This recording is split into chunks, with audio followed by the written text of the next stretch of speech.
What's up everyone? Welcome back to the channel। तो आज आपको करना है कंप्लीट कंट्रोलिंग और कंज्यूमर प्रोटेक्शन। मोस्ट प्रोबेबली मैंने आपको पहले ही करने के लिए कह दिया था, बट कुछ बच्चे ऐसे हैं जिन्होंने नहीं करा, तो आप पूरा कर लो। पहले कंट्रोलिंग और कंज्यूमर प्रोटेक्शन का वन शॉट, इसमें आप अच्छे से पूरा कर सकते हो। और इसके बाद मैं आपको बहुत सारी इंपॉर्टेंट चीज़ें आज बताने वाला हूँ जो आपकी काफ़ी मदद करेगी आपको 40 on 40 लाने में। तो आइए जल्दी से शुरू करते हैं कंट्रोलिंग और कंज्यूमर प्रोटेक्शन, और फटाफट इन्हें कंप्लीट करके अपना सिलेबस करते हैं खत्म। Let's begin.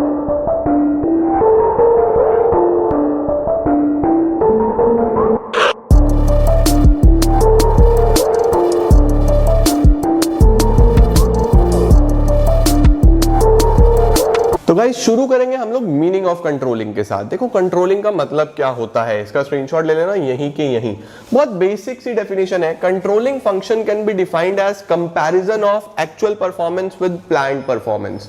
यानी कि कंट्रोलिंग का मतलब ये होता है कि आपको सिर्फ कंपेयर करना है एक्चुअल परफॉर्मेंस को एक प्लान्ड परफॉर्मेंस के साथ। फॉर एग्जाम्पल, मैंने आपको बोला कि किसी पर्टिकुलर इंडिविजुअल ने अपनी मैरिज प्लान करी, ठीक है, मतलब एक इवेंट ऑर्गेनाइजर्स यूजुअली प्लान करते हैं, बट उसने खुद प्लान करी। तो उसने सब कुछ प्लान करा कि क्या क्या फंक्शन होंगे, कितने लोग उसमें आ रहे होंगे, कितने लोगों का खाना होगा, कौन कौन से फंक्शन होंगे, किस डे पे क्या होगा, वो सब प्लानिंग में आ गया। ऑर्गेनाइजिंग में काम वाम बांट दिया होगा उसने, डिवीजन ऑफ वर्क कर दिया होगा, वो सब आपने पढ़ लिया। अभी कंट्रोलिंग एक ऐसा फंक्शन होता है जो ये बोलता है कि बस चेक करो काम ठीक से हुआ या नहीं हुआ। जब उसका फंक्शन हो जाएगा, जैसे जैसे उसके फंक्शंस होते जाएंगे, फंक्शन नंबर 1, 2, 3, 4 इवेंट्स जैसे जैसे होते जाएंगे, वैसे वैसे वो वेरीफाई कर पाएगा कि जो उसका एक्सपेक्टेड परफॉर्मेंस था वैसा काम हुआ है या नहीं हुआ है। हम टेस्ट देते हैं ना, टेस्ट में भी ऐसे तो चेक करते हो कि नंबर एक्सपेक्टेड आ रहे हैं या नहीं आ रहे हैं।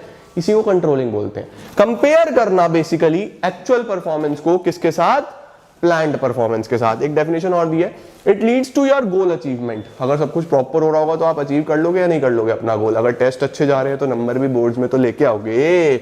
An organization without effective control is not likely to reach its goal। अगर कंट्रोलिंग नहीं है तो मुश्किल है कि एक ऑर्गेनाइजेशन अपने गोल्स तक पहुंचेगी। वेरीफाई करना जरूरी है यार, कंपेयर करना जरूरी है, आप कैसा काम कर रहे हो, कैसा परफॉर्म कर रहे हो, राइट? मतलब समझ गए? तो बेसिकली एक्चुअल परफॉर्मेंस और प्लान्ड परफॉर्मेंस, इसके बीच में कंट्रोल होता है, ठीक है। क्या फीचर्स होंगे? सारे के सारे फीचर्स प्लानिंग से मिलते जुलते हैं। इन दोनों फंक्शंस को इनसेपरेबल ट्विन्स ऑफ मैनेजमेंट भी बोलते हैं। किसको? प्लानिंग को और कंट्रोलिंग को। सर क्यों? क्योंकि अगर सिर्फ प्लान करा, कंट्रोल नहीं करा तो वो प्लान तो बेकार है। और अगर सिर्फ कंट्रोल किससे करोगे भाई? किससे कंपेयर करोगे? प्लान से ही तो करोगे ना। दोनों चाहिए, ठीक है। अब देखो feature number 1, it is a goal oriented function. Goal oriented का मतलब हम गोल को देख रहे हैं, गोल की तरफ जा रहे हैं, गोल के लिए काम कर रहे हैं। मैंने बोला यार मेरी सेल 20% बढ़नी चाहिए इस साल, वो मेरा प्लान है। फिर मैंने एक्शन करा, काम करा, मैं लास्ट में अपनी सेल्स चेक करूंगा कितनी बढ़ी। तो गोल था ना, उसी गोल पे प्लान चल रहा था, उसी गोल पे एक्चुअल परफॉर्मेंस हो रही है। तो it is a goal oriented function. Number 2, it is all pervasive. Pervasive मतलब यूनिवर्सल, सबको चाहिए। छोटा ऑर्गेनाइजेशन, बड़ा ऑर्गेनाइजेशन, स्कूल, कॉलेज, छोटी से छोटी दुकान, बड़े से बड़ी कंपनी, नॉन प्रॉफिट ऑर्गेनाइजेशन, सभी को ये कंट्रोल करना पड़ता है। आपके घर पे भी होता है ना, मम्मी भी खाना बनाने के बाद चेक करती है नमक वमक सही है या नहीं है, वो भी तो कंट्रोल है ना। Number 3, it is both backward as well as forward looking. Backward looking भी है, फॉरवर्ड लुकिंग भी है। सर फॉरवर्ड लुकिंग और बैकवर्ड लुकिंग मतलब? बैकवर्ड मतलब पीछे देखना, मतलब मैं ऐसे देखूं तो बैकवर्ड लुकिंग, ऐसे देखूं तो फॉरवर्ड लुकिंग। देखो बैकवर्ड का मतलब होता है अपनी गलतियां देखना। भाई जब मैं एक्चुअल परफॉर्मेंस को कंपेयर करूंगा प्लान्ड परफॉर्मेंस के साथ, प्लानिंग तो पास्ट में हुई होगी ना, मैंने जो भी प्लानिंग करी होगी वो पास्ट में हुई होगी, उससे आप आज की परफॉर्मेंस को कंपेयर कर रहे हो, तो यू आर लुकिंग बैकवर्ड। अब अगर गोल अचीव हो गए फिर तो बहुत बढ़िया, लेकिन जरूरी तो नहीं होता ना हर बार ये अचीवमेंट हो जाए। कमियां भी निकलती हैं, गलतियां भी होती हैं, तो आप फिर आगे से सुधार करोगे उसका कि आगे से ऐसा ना हो। मिस्टेक्स क्यों हुई है उसे ढूंढोगे। तो अब आप आगे सोच रहे हो, भविष्य में सोच रहे हो, फ्यूचर में सोच रहे हो। तो it is both backward looking as well as forward looking. समझे ना? पीछे अपनी प्लानिंग से कंपेयर करना, और फर्दर अगर गोल पूरा नहीं हुआ तो उसे चेक करना क्यों नहीं हुआ, राइट? इट इज कॉन्टिन्यूस, रुकता नहीं है। जैसे प्लानिंग कभी खत्म नहीं होता, एक प्लान खत्म हुआ दूसरा शुरू, दूसरा खत्म हुआ तीसरा शुरू, तीसरा खत्म हुआ चौथा शुरू। इसी तरीके से ये भी कभी रुकता नहीं है। It goes and goes and goes on forever. Control भी हमेशा चलता रहता है। पहले तुमने अपने स्कूल का कंट्रोल, फिर कॉलेज, फिर जॉब, फिर जिंदगी, फिर पैसा, फिर रिटायरमेंट, खत्म ही नहीं होता यार। हर चीज प्लान के हिसाब से कंपैरिजन तो चलता रहेगा, है ना। अब आता है हमारे पास क्यों जरूरी है, व्हाई इट इज इंपॉर्टेंट। क्यों जरूरी होता है कंट्रोल करना, आपके टेस्ट क्यों लेने जाने इंपॉर्टेंट है। हमारा डीसी ऐप में जो बच्चे टेस्ट सीरीज ज्वाइन करते हैं बिल्कुल लास्ट में, वो क्यों ज्वाइन करते हैं, it helps in achieving organisational goals. अगर मैं चेक ही नहीं करूंगा कि मैं कैसा परफॉर्म कर रहा हूं तो मेरे गोल कैसे अचीव होंगे। तो it helps in achievement of organisational goals. Controlling से आपको आपकी गलतियां पता चलती हैं, कंट्रोलिंग से आपको आपकी कमियां मिलती हैं, तो it help you in achieving your organisational goals. Next, it helps in judging accuracy of standards. Standards का मतलब होता है प्लान्स, ठीक है। यहां पे स्टैंडर्ड्स का क्या मतलब है, स्टैंडर्ड मीन्स प्लान्स। आपको ये पता चलेगा कि आप कितने एक्यूरेट हो, आप कितना एक्यूरेटली काम कर रहे थे, आपने कितने अच्छे से अपने गोल्स को पूरा करा है। तो कंट्रोलिंग में जब आप फॉर एग्जांपल स्कूल में टेस्ट देते हो, ट्यूशंस में टेस्ट देते हो, तो टेस्ट से आपको पता चल जाता है कि आप कितने एक्यूरेट हो, आप कहां पे काम कर रहे हो, है ना। तो it helps in judging accuracy of standards, making efficient use of resources, है ना। अगर मैं प्रॉपर कंट्रोल करके चल रहा हूं, मैं हर चीज को देख के चल रहा हूं कि प्रॉपर हो रहा है या नहीं हो रहा है, तो मेरा वेस्टेज सबसे कम होगा। जब वेस्टेज सबसे कम होगा तो एफिशिएंसी आएगा। एफिशिएंसी चैप्टर 1 में पढ़ा, यूज करना अपने रिसोर्सेज को बेस्ट पॉसिबल मैनर में, बेस्ट पॉसिबल मैनर में रिसोर्सेज को यूज करना और कम से कम खर्चे में काम करना। तो जब आप प्रॉपर कंट्रोलिंग रखते हो, एक अच्छा कंट्रोल सिस्टम बनाते हो, हमारे बड़े ऑर्गेनाइजेशंस में जब डिपार्टमेंटल मैनेजर्स होते हैं जो बैठ के यही देख रहे हैं कि काम ठीक से हो रहा है या नहीं हो रहा है, वेस्टेज कम होता है, कम समय में काम होता है और एफिशिएंट यूज ऑफ रिसोर्सेज होता है, समझे। Number 4, facilitates coordination.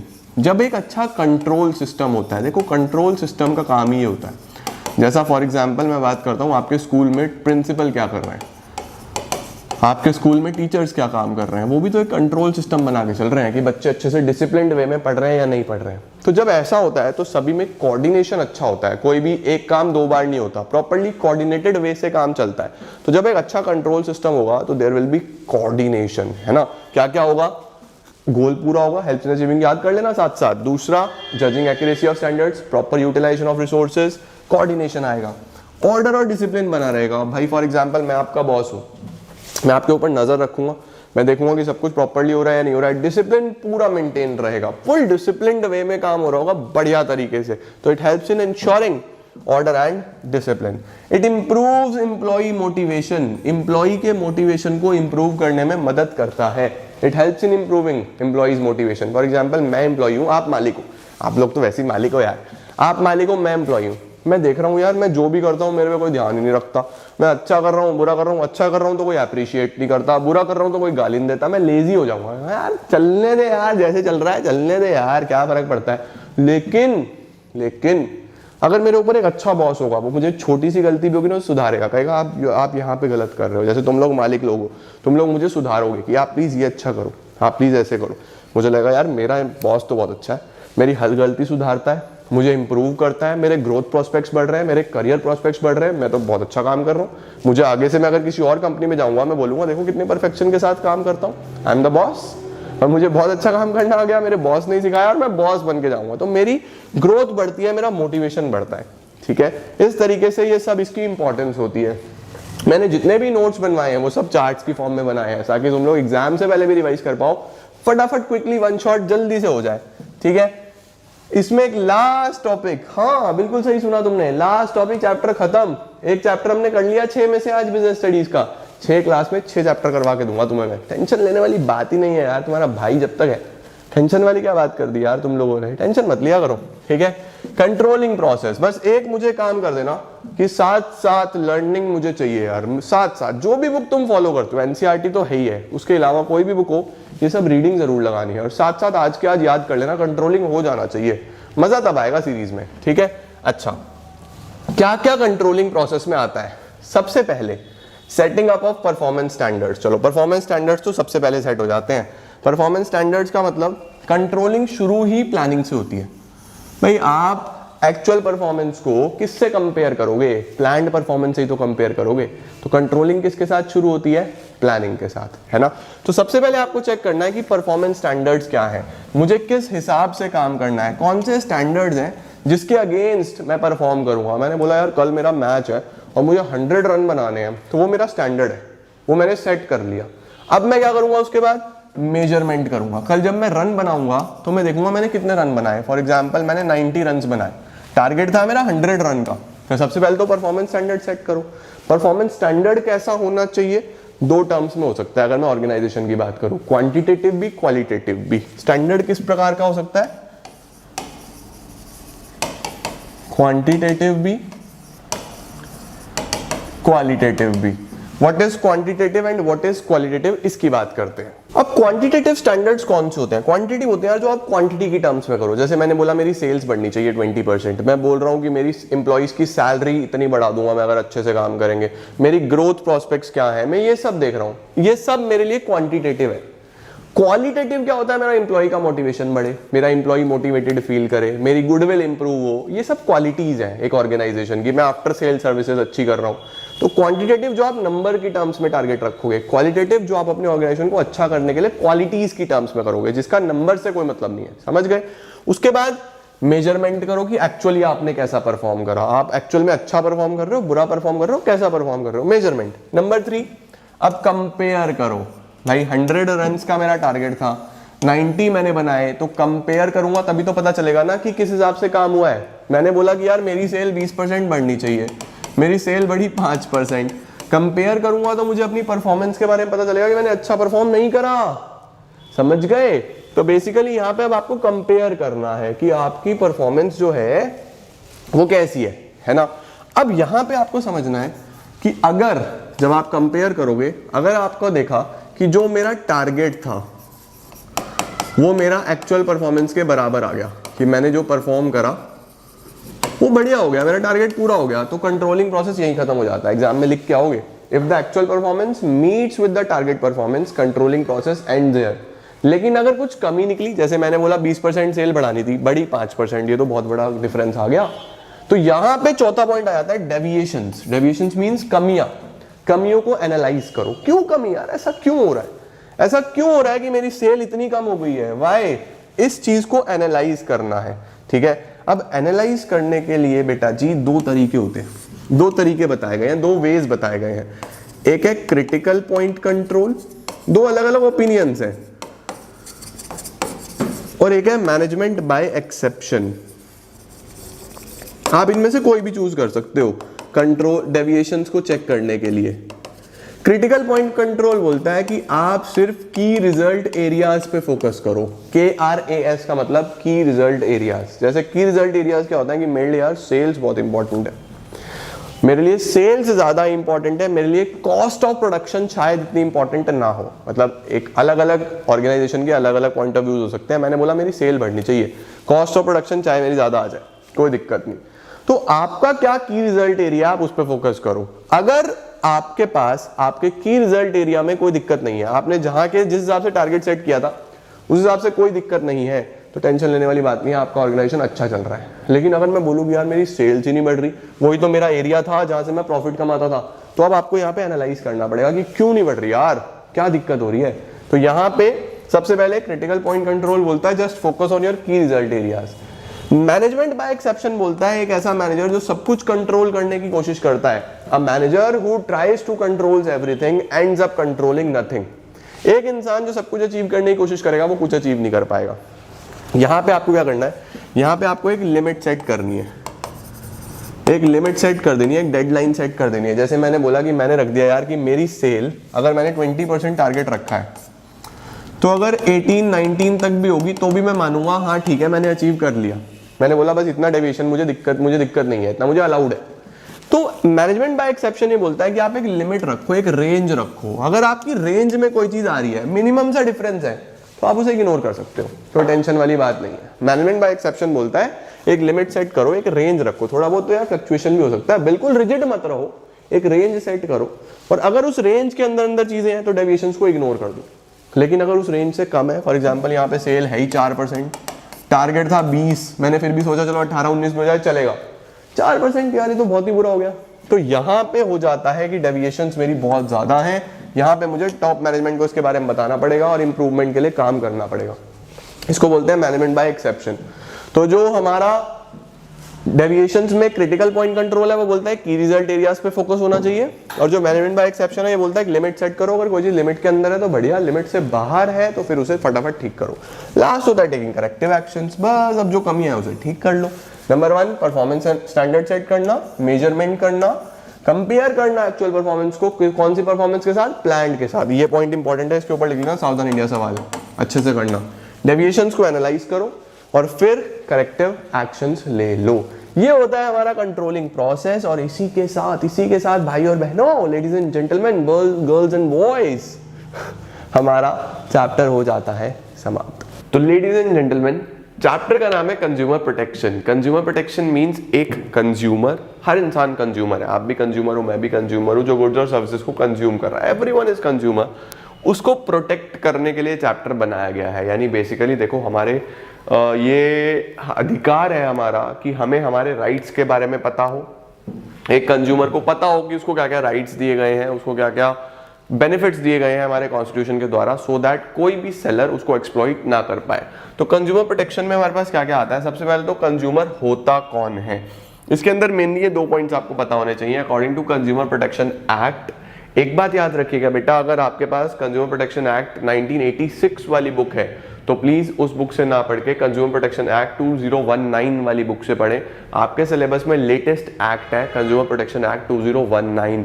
तो this is a very important information. अपने फ्रेंड्स को भी बताओ कि हमें कंज्यूमर प्रोटेक्शन एक्ट 2019 पढ़ना है, कंज्यूमर प्रोटेक्शन एक्ट 1986 नहीं पढ़ना। तो ओल्ड बुक्स इस चैप्टर के लिए यूज मत करना, ठीक है। कंज्यूमर कौन होगा? The one who buys goods or hire services for some value। एक ऐसा इंसान जिसने गुड्स खरीदे हैं या कुछ सर्विसेज लिए हैं फॉर सम वैल्यू, पैसा देके। याद रखना, फ्री में अगर आपको कोई गुड्स या सर्विस मिल रहे हैं तो आप कंज्यूमर नहीं माने जाओगे। who buy goods or hire services for some value। उसके बाद नंबर 2 क्या आता है?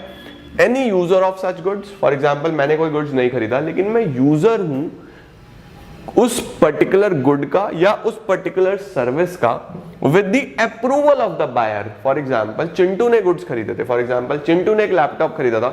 मैं चिंटू के पास गया, मैंने कहा भाई चिंटू, मुझे इस लैपटॉप की जरूरत है फॉर सम टाइम, बस एक दिन के लिए मुझे लैपटॉप दे दो, मेरा ऑनलाइन एग्जाम है, मुझे देना है। चिंटू ने कहा हाँ ले लो आप। तो मैं बेसिकली यूजर बन गया उस गुड का with the approval of buyer. Buyer के अप्रूवल से, चिंटू तो बायर था ना भाई, उसने खरीदा था ना, उससे अप्रूवल लिया मैंने। ओके, कंज्यूमर को किंग ऑफ द मार्केट माना जाता है, ठीक है। एक पॉइंट और होता है बेसिक सा, कंज्यूमर वो एक ऐसा इंसान है जो गुड्स को खरीद रहा है या सर्विसेज ले रहा है for earning there livelihood. Basically अगर एक इंसान गुड्स खरीद रहा है अपना लिवलीहुड अर्न करने के लिए तो भी वो कंज्यूमर कंसिडर होगा। अच्छा, कंज्यूमर प्रोटेक्शन का क्या मतलब होता है? It refers to the protection of consumers from unscrupulous, मतलब कोई फ्रॉडलेंट, कोई एक्सप्लॉइटेटिव, कोई अनफेयर ट्रेड प्रैक्टिसेस अगर उसके अगेंस्ट करी जा रही है। कुछ भी गलत एक कंज्यूमर के साथ हो रहा है बाय मैन्युफैक्चरर, ट्रेडर, सेलर, तो उसको प्रोटेक्ट करने के लिए जो एक्ट बनाया गया है उसे ही कंज्यूमर प्रोटेक्शन एक्ट बोलते हैं, ठीक है। इट इंक्लूड्स, इसमें अब 3 चीजें आती हैं, आपको 3 चीजें पढ़नी है बहुत अच्छे से। कौन सी 3 चीजें हैं? सबसे पहले कंज्यूमर की राइट्स, कंज्यूमर को क्या क्या अधिकार है, रिस्पॉन्सिबिलिटीज, क्या क्या जिम्मेदारियां हैं, और कुछ रेमेडीज। रेमेडीज का मतलब होता है सॉल्यूशंस जो अवेलेबल होंगे कंज्यूमर के पास, ठीक है। अच्छा, अब कंज्यूमर प्रोटेक्शन एक्ट क्यों इंपॉर्टेंट है? इंपॉर्टेंस तो हमें पढ़ना नहीं है, this is not a part of our syllabus. हम लोग शुरू करेंगे सीधा राइट्स के साथ। कंज्यूमर राइट्स क्या है? कंज्यूमर को क्या क्या अधिकार हैं, क्या क्या अधिकार दिए गए हैं। द कंज्यूमर प्रोटेक्शन एक्ट, याद रखेंगे 1986 नहीं पढ़ना, 1986 नहीं पढ़ना, कौन सा पढ़ना है? 2019।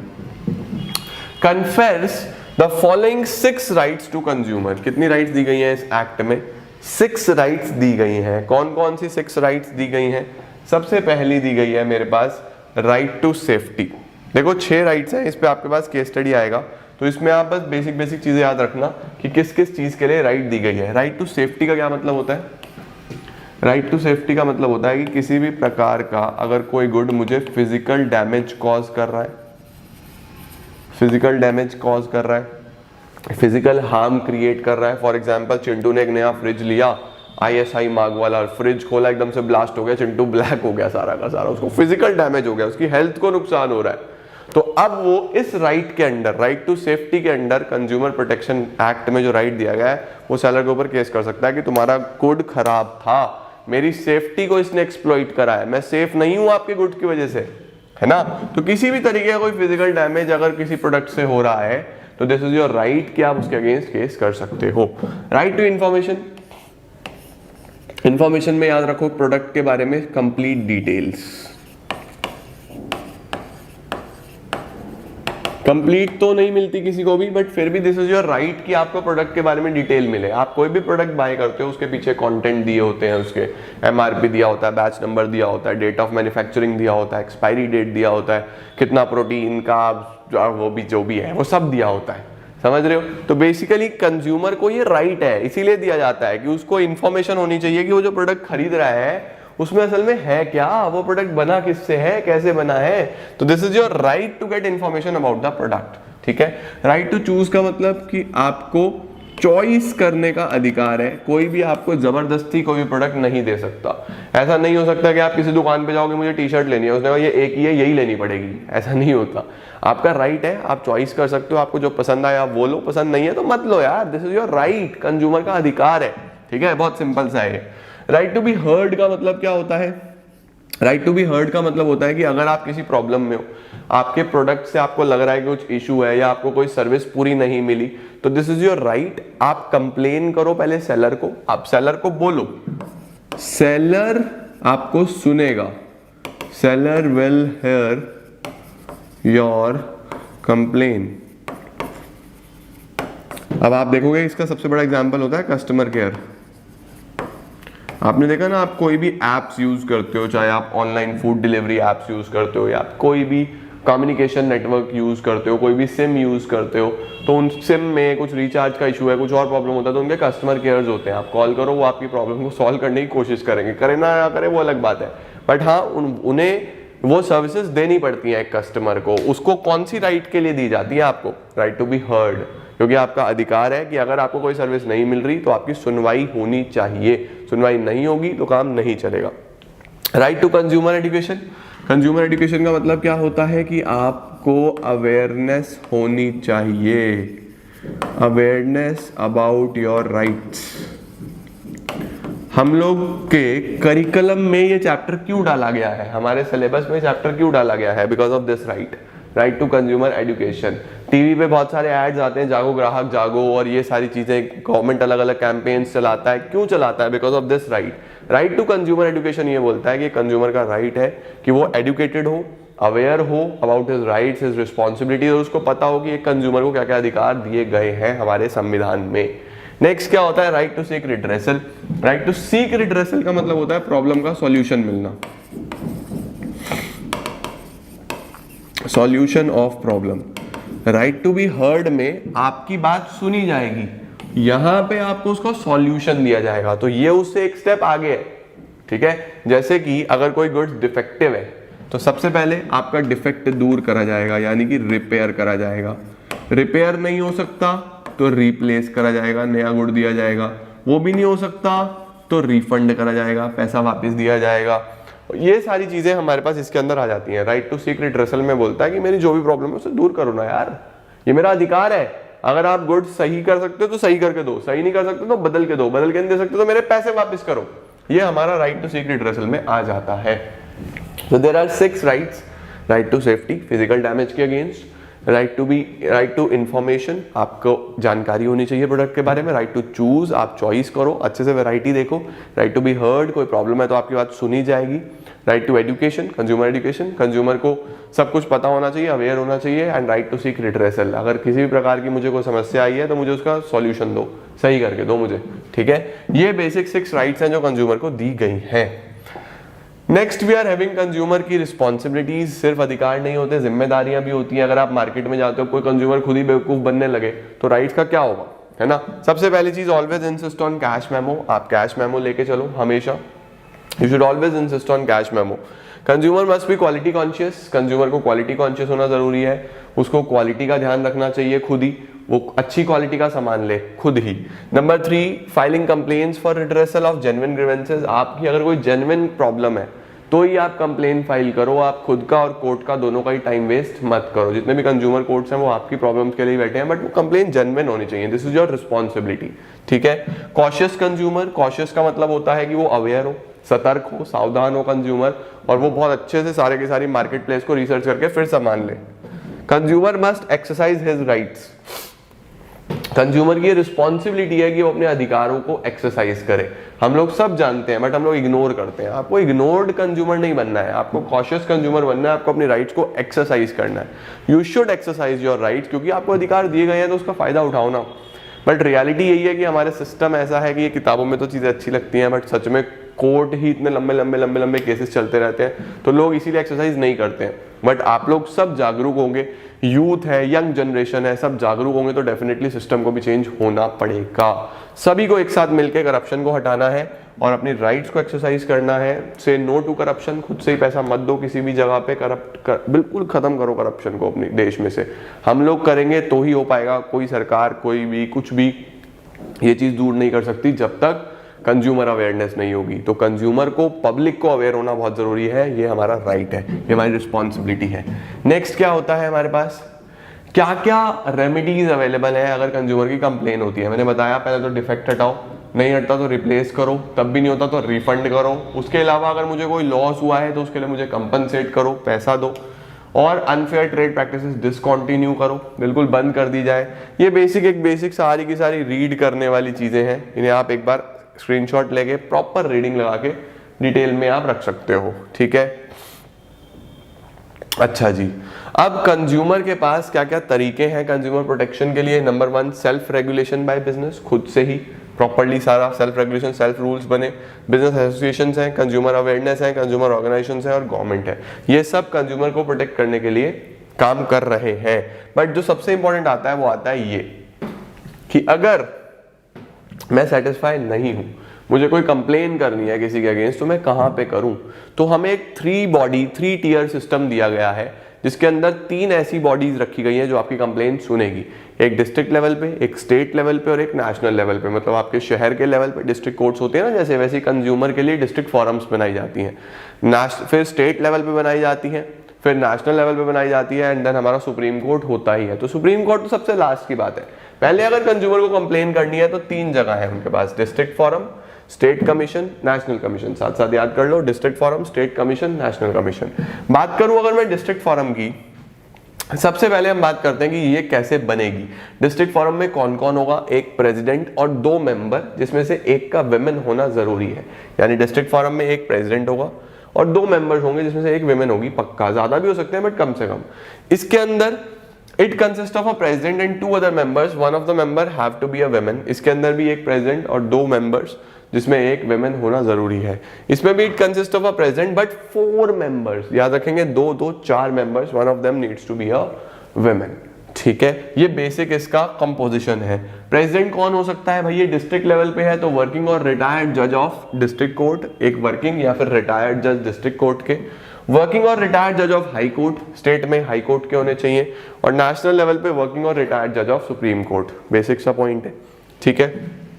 अपॉइंटमेंट ऑफ प्रेसिडेंट, प्रेसिडेंट कैसे अपॉइंट होगा, यहाँ पे स्टेट गवर्नमेंट करेगी। अब डिस्ट्रिक्ट गवर्नमेंट तो कोई होती नहीं है, तो यहाँ पे स्टेट गवर्नमेंट करेगी, यहाँ पे भी स्टेट गवर्नमेंट करेगी, यहाँ पे सेंट्रल गवर्नमेंट करेगी। क्या अकेले? नहीं, यहाँ पे सिलेक्शन कमीशन की रिकमेंडेशन के साथ एक बॉडी बनाई जाती है जिसको हम सिलेक्शन कमीशन बोलते हैं, जो नाम अप्रूव करता है कि इन ये अच्छे जजेस हैं, इसमें से आप कर सकते हो। तो state government with the commendation of selection commission, यहाँ पे with chief justice of high court का रिकमेंडेशन चलता है।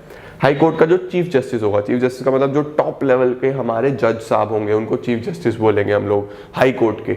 और यहाँ पे with chief justice of India, ठीक है। चीफ जस्टिस ऑफ इंडिया का मतलब होता है जो सुप्रीम कोर्ट के सबसे सुप्रीम जज होते हैं। जुरिस्डिक्शन, ये कहां तक की कंप्लेंट्स को एंटरटेन करेंगे, यानी कि डिस्ट्रिक्ट फोरम में कितने रुपए तक की कंप्लेंट्स होंगी, अप टू ₹1 करोड़। 0 से लेके 1 करोड़ रुपए तक की कंप्लेन यानी वैल्यू की कंप्लेंट्स डिस्ट्रिक्ट फोरम में होंगी। 1 करोड़ से 10 करोड़ की वैल्यू की कंप्लेंट्स स्टेट कमीशन में होंगी और 10 करोड़ से ऊपर की नेशनल कमीशन में होंगी। ये आपको याद रखना है, ठीक है जी। 1 करोड़ तक की वैल्यू की कंप्लेंट डिस्ट्रिक्ट फोरम, 1 से 10 करोड़ स्टेट कमीशन, 10 करोड़ से ऊपर national commission. Then we have appeal against orders. अगर अपील करनी है कि अगर मैं डिस्ट्रिक्ट फोरम से सेटिस्फाइड नहीं हूं तो मैं स्टेट कमीशन में जा सकता हूं। अगर मैं स्टेट कमीशन में भी सेटिस्फाइड नहीं हूं तो मैं नेशनल कमीशन में जा सकता हूं। अगर मैं नेशनल कमीशन से भी सेटिस्फाइड नहीं हूं तो फिर मैं सुप्रीम कोर्ट में जा सकता हूँ। This is the point. और अब ये जो डेज है ये as per latest act 45 days कर दिया गया है आई थिंक सब में, 45 डेज इसमें, यहाँ पे भी 45 डेज और यहाँ पे भी 45 डेज। आप एक बार प्लीज तब भी लेटेस्ट जो आपके पास किताब है जिसमें 2019 का एक्ट हो उसमें चेक करके मुझे कमेंट सेक्शन में ये पिन कर देना, मैं पिन कर दूंगा मतलब कि 45 डेज ही है ना, एक बार प्लीज कंफर्म कर लेना 45 या 30 डेज वाला पॉइंट कि 45 डेज, इसमें भी 45 डेज, इसमें भी 45 डेज, तीनों में ही 45 डेज। यानी कि अगर मैं डिस्ट्रिक्ट फोरम से सेटिस्फाइड नहीं हूँ तो मैं केस करूंगा स्टेट कमीशन में 45 दिन के अंदर अंदर डिसीजन आने के। स्टेट से भी सेटिस्फाइड नहीं हूं मैं केस करूंगा नेशनल कमीशन में 45 दिन के अंदर अंदर डिसीजन आने से। ठीक है, ये हमारे बेसिक सिचुएशन है, बेसिक पॉइंट्स हैं जो आपको पता होने चाहिए। इन तीनों को डिफरेंशिएट करते हैं, वेरी इंपॉर्टेंट, ये क्वेश्चन पक्का एग्जाम में बनता है। District forum, state commission, national commission. इसके बाद हमारे पास रोल ऑफ एनजीओ रिलेटेड है। हमारे पास कुछ छोटे छोटे टॉपिक्स आते हैं जैसे कि कौन कंप्लेन कर सकता है। कंप्लेन कर सकता है या तो खुद कंज्यूमर या फिर कोई कंज्यूमर एसोसिएशन जो रजिस्टर्ड है, या फिर सेंट्रल गवर्नमेंट, स्टेट गवर्नमेंट कर सकती है कंज्यूमर के बिहाफ पे, या फिर कोई सेंट्रल अथॉरिटी यानी कुछ बॉडीज अगर ऐसी बनी हुई हैं वो कर सकती हैं। अगर किसी कंज्यूमर की डेथ हो जाती है तो उसका लीगल ईयर या लीगल रिप्रेजेंटेटिव, या फिर अगर फॉर एग्जांपल एक कॉलोनी है, कॉलोनी में किसी मिस्टर एक्स के मोमोज खाती है, उसने मिस्टर एक्स के मोमोज खाए, पूरी कॉलोनी बीमार हो गई क्योंकि मिस्टर एक्स जब चटनी बना रहे थे तो उस चटनी के अंदर छिपकली गिर गई थी और वो चटनी सबने खा ली, सबको फूड पॉइजन हो गया।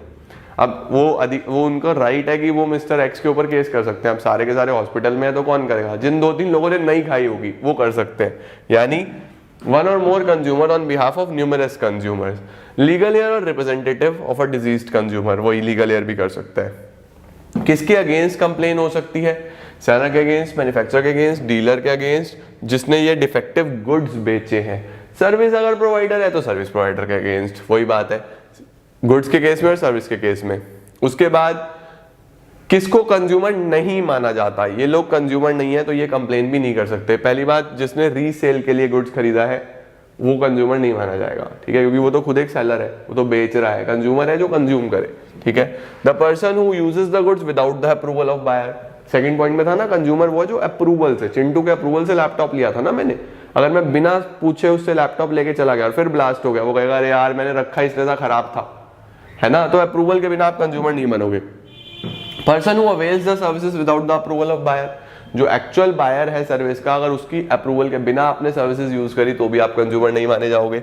The person who obtains the good without any consideration, consideration का मतलब बदले में अगर आपने कुछ भी नहीं दिया है, फ्री में आप लेके आए हो तो भी आप कंज्यूमर नहीं माने जाओगे। The person who hires any services without any consideration, अगर आपने कोई सर्विस ली है बिना कुछ पे किए तो भी आप कंज्यूमर नहीं माने जाओगे।